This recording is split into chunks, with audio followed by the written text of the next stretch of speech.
하나님의 말씀을 이해하는 것에도 난이도가 있습니다. 오늘은 좀 난이도가 어려운 이야기를 조금 나누려고 하는데요. 지난 시간에 하나님의 사랑, 하나님을 믿는 자에게는 하나님의 사랑, 하나님이 우리를 사랑한다는 것을 믿어야 한다. 이거는 좀 난이도가 쉬운 거예요. 감사하죠. 기쁘죠. 하나님 우리를 사랑한다는데 당연히 믿고 싶고 또 믿게 되죠. 근데 또 한 가지가 있어요. 우리가 하나님을 믿는다고 한다면 우리가 또 한 가지 믿어야 되는 것이 뭐냐면 하나님의 주권을 인정한다는 거예요. 하나님의 주권. 하나님의 뜻 가운데서 하셨다. 왜 나한테 이런 일이 있지? 하나님께서 하신 거예요. 다 좋은 일, 기쁜 일, 행복한 일들만 가득했으면 좋겠는데 살다 보면 그렇지 않잖아요. 어려운 일들, 나만 불행한 것 같고 나한테 왜 이런 일들이, 이것도 하나님의 주권 가운데 있다고 하는 것을 인정한다는 게 그게 쉽지 않죠.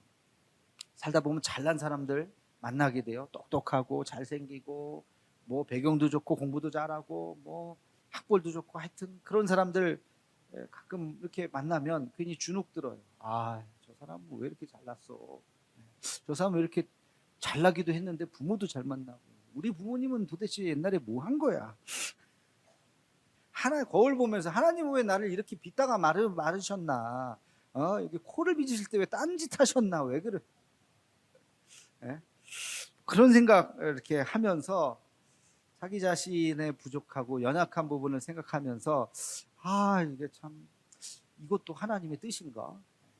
납득하기 어려운 경우들이 있죠. 근데요, 여기 아주 놀라운 비밀이 있습니다. 바울이 지금 오늘 이제 이 부분에 대해서 이야기하고 있어요. 지난 시간까지 우리 로마서에 네 개의 큰 단어들이 있다고 그랬어요. 주제가 죄, 은혜, 십자가, 성령. 그리고 지난 시간에 이야기했던 것은 하나님의 사랑.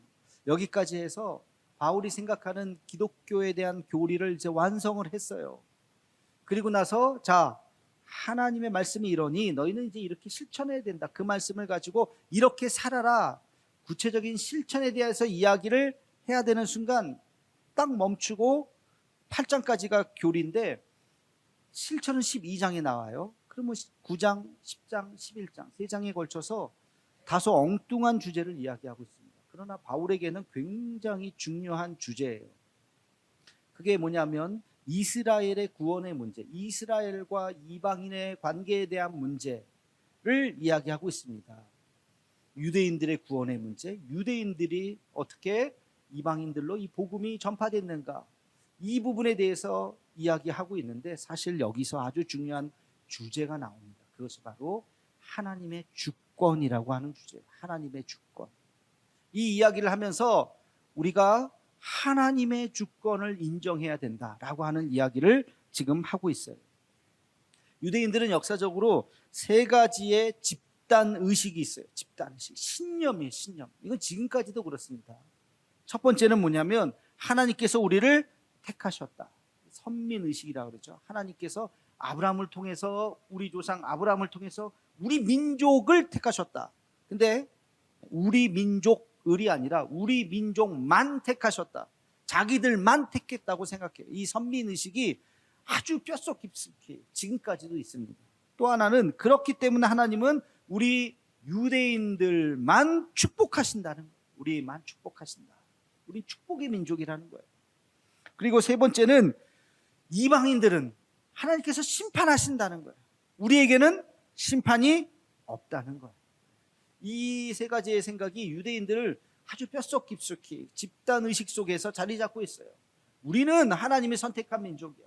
우리만 하나님이 사랑하시고 축복하시고 우리는 절대 심판하시지 않아 라는 생각. 바울은 지금 이것을 정면으로 부정하고 있어요. 그렇지 않다. 너희의 생각은 잘못된 생각이다. 여러분, 바울도 유대인이죠. 바울도 유대인이고 또 바울이 유대인 중에서도 존경받는 바리새파 중에 바리새파라고 자기 자신을 소개하고 있습니다. 베냐민 지파요, 자기는 바리새파 중에 바리새파다. 부정할 수 없는 그건 유대인이에요. 근데 바울에게는 또 한 가지가 있어요. 유대 땅에서 태어나서 자라지를 않았습니다. 다소라고 하는 헬라 지역, 헬라의 학문이 아주 지금으로 치면 대학 도시와 같은 그런 도시에서 태어나서 거기에 학문을 배웠습니다. 물론 하나님의 율법도 공부했지만 그는 헬라 철학도 공부했던 사람이에요. 그 주변에 좋은 신실한 유대인들도 많았지만 동시에 신실한 헬라인들도 많은 친구들이 있었던 거예요. 이 두 가지 문화를 그는 함께 같이 갖고 있었던 거예요. 어느 날 예수님을 믿고 봤더니 하나님께서 이 말씀하신, 예수님을 통해서 말씀하신 이 복음이 유대인들에게는 어느 순간 들어가지 않았던 거예요. 유대인들은 예수님을 거부해요. 근데 그들이 거부했던 이 복음이 헬라인들, 이방인들에게는 너무나도 놀라운 역사들이 일어나는 것을 보면서 이것을 이해하고 해석했어야 되는 거죠. 그래서 바울이 이것을 보면서 하나님께서는 아브라함을 통해서 과거에 유대인들을 택하셨는지는 모르겠지만 그러나 하나님께서는 지금 이 시대에 이방인들을 통해서, 헬라인들을 통해서 하나님께서 역사하신다. 너희 선민의식을 내려놓아야 한다. 하나님께서 너희만 사랑하시고 너희만 축복한다는 그 마음, 그 생각 버려야 된다라고 지금 이야기하고 있어요. 그게 바로 9장, 10장, 11장의 주제인 것입니다. 하나님도 유대인들을 택하셨어요. 맞습니다. 아브라함을 통해서 예수님 시대까지 유대인들을 통해서 역사하셨어요. 그게 구약이잖아요. 그래서 오늘도 우리가 구약을 받아들이잖아요. 하나님께서 유대인들을 통해서 역사하셨던, 그러나 예수님 시대까지만이라는 거예요. 예수님 이후에는 더 이상 그렇지 않아요.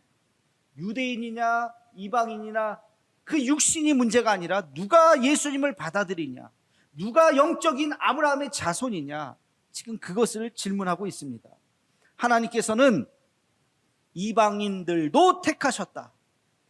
하나님은 유대인들을 축복하는 것은 맞지만 유대인들만 축복하지 않으신다. 하나님은 이방인들도 동일하게 축복하신다.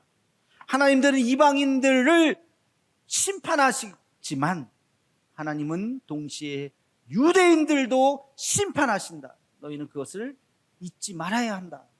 똑같은 거예요. 지금 바울이 지금 이것을 이야기하고 있습니다. 어느 순간 바울이 깨달은 거예요. 하나님이 유대인들만 선택했는 줄 알았는데 그게 아니구나. 이 복음이 오히려 유대인들에게는 막히고 이방인들에게 놀라운 역사가 지금 일어나고 있구나. 그것을 보면서 하나님의 주권을 생각하는 거. 왜 이런 일이 벌어지고 있지? 왜 하나님께서는 아브라함을 통해서 이스라엘을 먼저 선택하셨지? 답은 몰라. 하나님의 뜻이야. 왜 지금은 유대인들은 그 복음을 받아들이지 않고 왜 헬라인들은 지금 이것을 받아들이지? 이것도 하나님의 뜻이다. 이 문제를 이야기하면서 구약에 하나의 예를 듭니다. 창세기에 나오는 한 사람, 두 사람이죠. 에서와 야곱. 에서와 야곱. 합치면 애곱. 에서와 야곱. 여러분, 에서와 야곱은 누구예요? 아브라함, 이삭, 그 다음 누구예요? 야곱. 아브라함의 하나님, 이삭의 하나님, 야곱의 하나님. 야곱이 에서하고 쌍둥이잖아요.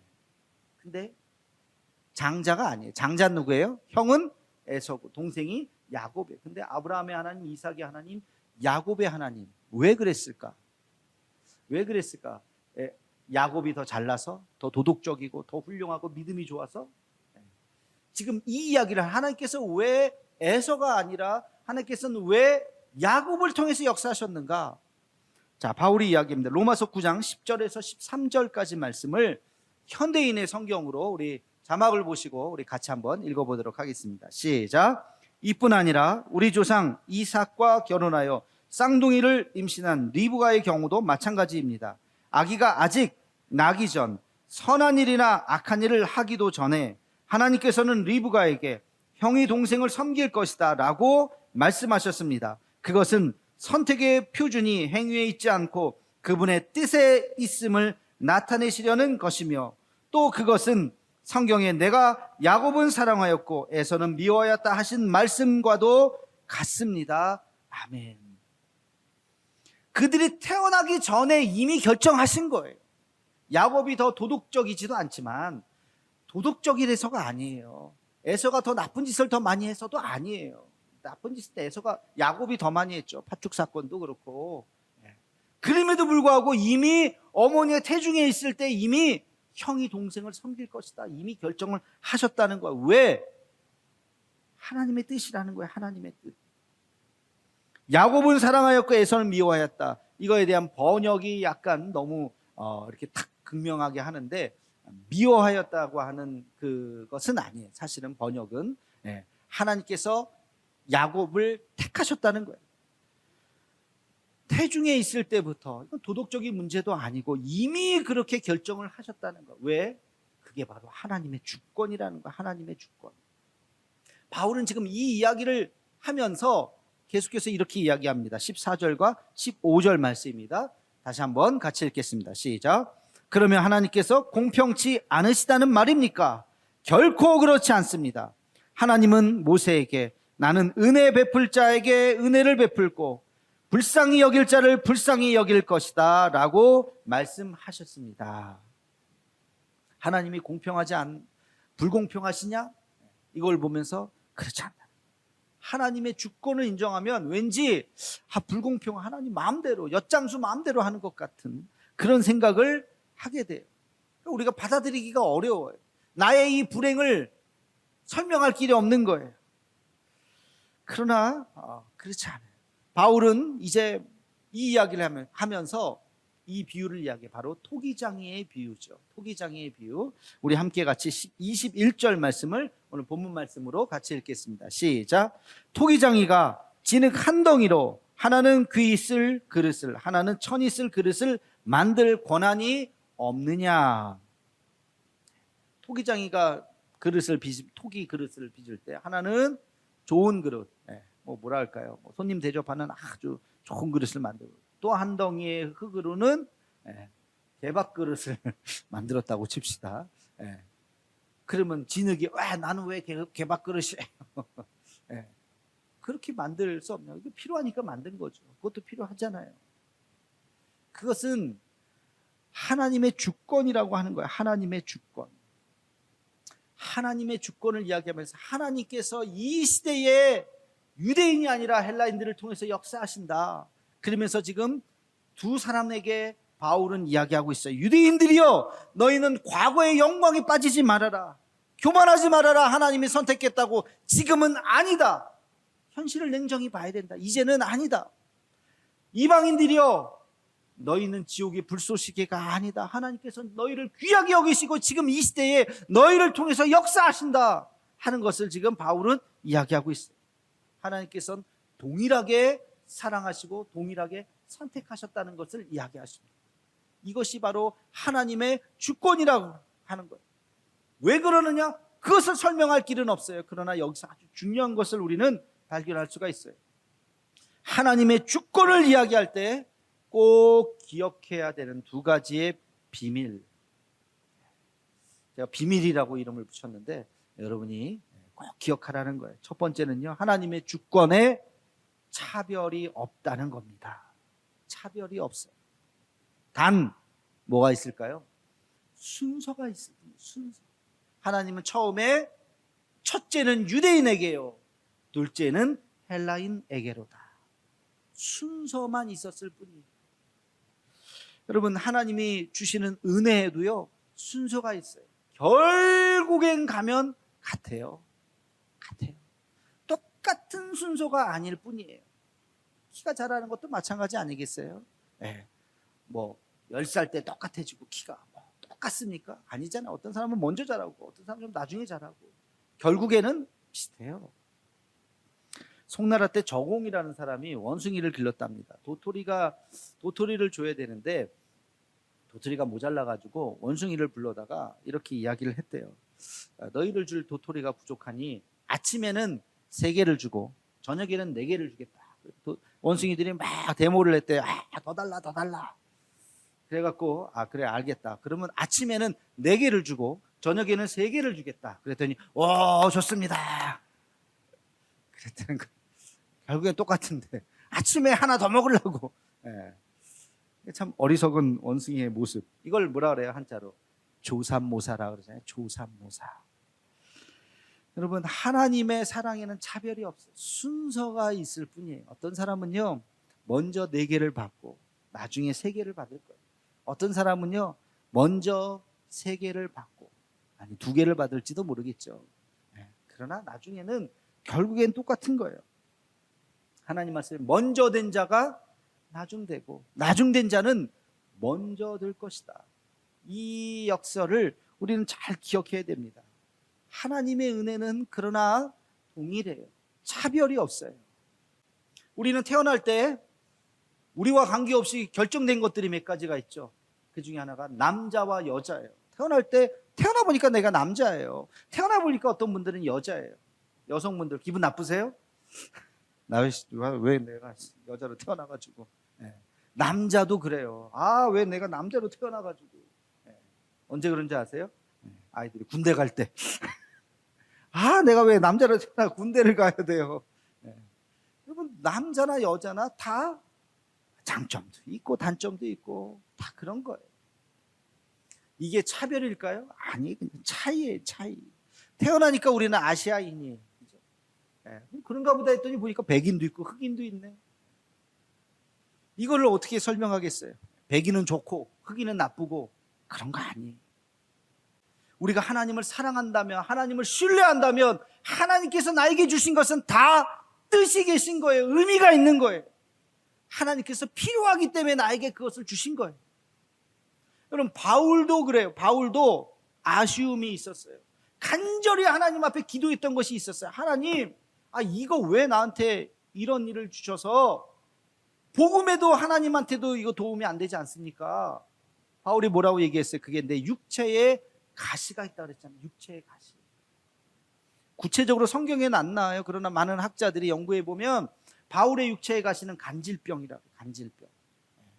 간질병. 사람이 막 가다가 헷가닥하고 막 쓰러지고 입에 거품 물고 보기도 흉측하고. 집회하다가 그래 보세요. 바울이 아마 몇 번 그랬던 것 같아요. 얼마나 부끄럽기도 하고 사람들이 저게 뭐야?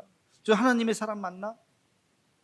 바울이 그것 때문에 내 육체에 가시가 있노라 그러면서 하나님 앞에 기도합니다. 하나님, 이거 없애주면 나도 좋지만 하나님도 좋은 거 아닙니까? 왜 나한테 이런 병을 주셔서 3번이나 기도했다 그랬어요. 그러나 하나님의 대답은 뭐예요? 그래, 아이고 미안하다, 내가 그거 빨리 고쳐줄게. 그러지 않으셨어요. 고린도후서 12장 9절로 10절 말씀 우리 함께 같이 읽겠습니다. 시작. 나에게 이르시기를 내 은혜가 내게 족하도다. 이는 내 능력이 약한 데서 온전하여 짐이라 하신지라. 그러므로 도리어 크게 기뻐함으로 나의 여러 약한 것들에 대하여 자랑하리니 이는 그리스도의 능력이 내게 머물게 하려 함이라. 그러므로 내가 그리스도를 위하여 약한 것들과 능력과 궁핍과 박해와 곤고를 기뻐하노니 이는 내가 약한 그때에 강함이라. 아멘. 내 은혜가 내게 족하도다. 너 그만하면 충분해. 그 육체의 가시 오히려 가지고 가는 것입니다. 그게 너의 약점이지만, 그게 너의 약함이지만, 그러나 그것 때문에 너는 더 강해질 거야. 이게 하나님의 말씀이에요. 이게 하나님의 주권이라고요. 하나님께서 바울에게도 그 약함을 주셨다고요.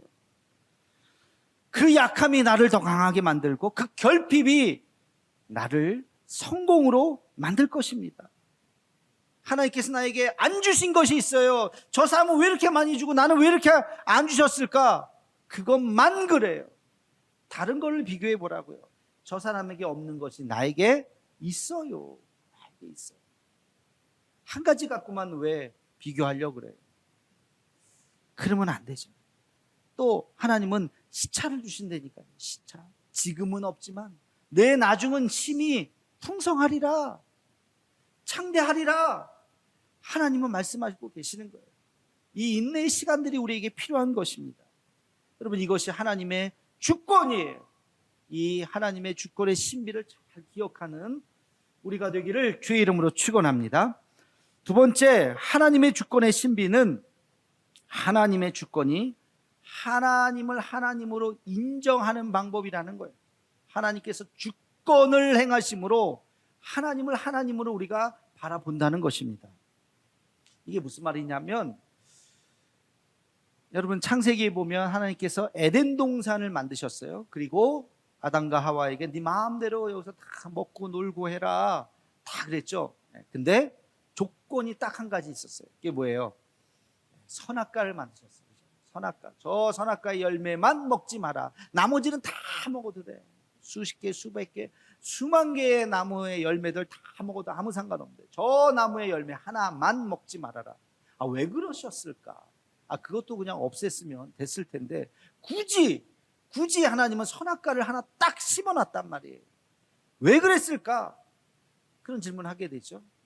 그 선악과가 바로 하나님을 하나님 되게 하는 거예요. 다시 말하면 인간과 하나님의 선을 구분하는 구분선이에요. 구분점이에요. 그게 모든 것을 마음대로 할 수 있지만 그거 하나는 하면은 안 되는 것입니다. 여러분, 그것이 바로 창조주 하나님과 피조물인 우리 인간이 넘어서서는 안 되는 선이라는 거예요. 그것을 넘어서는 순간 우리가 하나님 되게 하는 거예요. 그게 범죄예요. 그래서 죄가 이 땅에 들어온 거죠. 그게 하나님의 주권의 상징이라고요. 하나님의 주권의 상징. 이 부분을 어느 목사님께서 이런 이야기를 하면서 설명을 하시더라고요. 어느 교회에 옆에 공터가 있었대요. 주차장이 모자르니까 교회에 관계자들이 그 땅의 주인을 찾아갔어요. 그 옆에 공터가 있는데 우리 주차장으로 좀 쓰게 해주세요. 그랬더니 의외로 그래요, 그렇게 쓰세요 그랬대요. 아유, 감사합니다. 근데 한 가지 조건이 있어요. 뭔데요? 한 주만, 그날 한 주만은 쓰면 안 돼요. 그래서 그날은 뭐 그 집안에 행사가 있나 보다. 알겠습니다. 52주 중에 51주는 우리가 쓰고 그 한 주는 우리가 안 쓰겠습니다. 근데 그날이 왔어요. 교회가 난리가 났죠. 주차장 쓰면 안 됩니다 하고서 딴 데 막 쓰고. 근데 봤더니 텅 비어 있더라는 거예요. 주차장이. 아니 뭐 행사도 하는 것도 아니고 아무것도 아니고 그냥 비어 있어요. 그 다음날 관계자들이 찾아갔어요. 그 집주인, 땅 주인을. 아니 빌려준 거 감사한데 그날 왜 아무 행사도 아니고 그냥 비어 있던데 왜 그날 못 쓰게 한 겁니까? 그랬더니 하는 말, 그래야 주인인 줄 알지요. 그래야 내가 주인인 줄 알지요. 52주 다 쓰라 그러면 주인 행사한다는 거예요. 내 땅인데. 한 주를 통해서 그렇지, 우리가 못 쓰지. 우리가 갑자기 이거 땅 아예 못 쓸 때도 있겠지.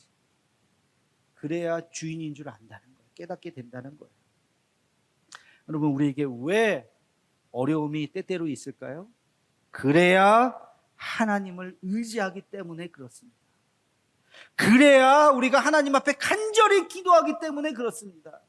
그래야 나를 만드신 창조주 하나님이 있다는 것을 우리가 깨닫기 때문에 그렇습니다. 그래서 하나님께서 우리에게 다 주신 것이 아니에요. 에덴 동산 네 마음대로 해라. 그러나 하나는 안 돼. 하나는 내버려 두신 거예요. 우리의 부족함이 있어요. 왜 나한테 이런 일이. 이 부족함 때문에 우리는 하나님 앞에 무릎 꿇게 되는 거예요. 하나님 앞에 엎드리는 거예요. 그러면 하나님께서 풍성한 은혜를 우리에게 더하여 주실 줄로 믿습니다. 너희는 내가 여호와인 줄 알리라. 여러분, 이 말씀이 반복해서 나오는 구간이 있어요. 그게 어딘지 아세요? 출애굽기 10가지 재앙을 할 때, 그래야 내가 하나님인 줄 너희는 알리라. 10가지 재앙을 하면서 그들이 하나님을 떠날 때에 하나님께서 심판을 하시는 거예요. 그러면서 이 말씀을 반복적으로 하고 계십니다. 여러분, 하나님의 주권 불편하신가요? 왜 하나님이 나를? 그것도 하나님의 은혜인 줄로 믿으시기를 축원합니다. 하나님의 은혜, 단지 순서가 있을 뿐이에요. 지금 부족하지만 하나님께서 그래서 우리가 하나님 앞에 더 엎드리기를, 그래서 하나님을 인정하기를 원하고 계시는 것입니다. 주의 은혜 가운데 우리 남은 인생 주의 주권을 인정하면서 살아가는 우리 모두가 되기를 주의 이름으로 축원합니다.